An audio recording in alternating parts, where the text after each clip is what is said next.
Eto ha, magbibigay lang tayo ng ating reaksyon dito sa sinabi ni ni Lacson. 'Di ba sinabi niya noon na pinoprotektahan ba daw ni Marcoleta ang Diskaya? Yan ang tawag mo ngayon. Bakit hindi mo maimbitahan si Saldico?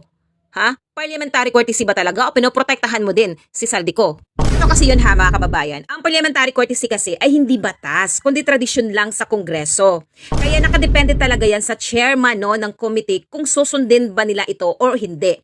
Kung gusto ng chair na ipatawag ang isang congressman o mataas na opisyal, kahit may courtesy rules sila pwede naman, lalo na kung malakas ang dahilan at public interest ang nakataya.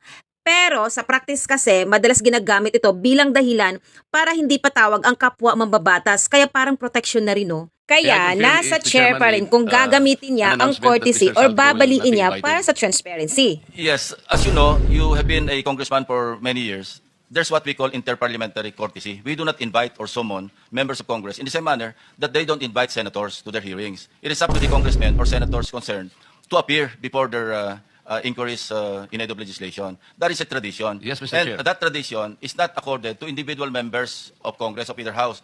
It is accorded to the institution. Is that, yeah. You Yeah, will, but if he is expelled, then we'll invite him. He's no longer a member of Congress. Representative Chanco was not expelled, Mr. Chair, but Yes, but when he was invited, he is voluntarily appearing before the committee. yes, but there was an invitation. No, we did not extend an invitation to. I was the one who invited him. Well, I was the chairman. You can speak for yourself. Yes, that's why. He can be invited. There is no violation of interparliamentary. Anyway, that's water under the bridge. He will appear, I think, anytime now because he was informed by Senator Ejercito. So can we just proceed? We have a long Sinasabi ko day. po yung tungkol kay Mr. Saldico. Kung Alright. sakaling halimbawa nandito siya, we can invite him. Okay.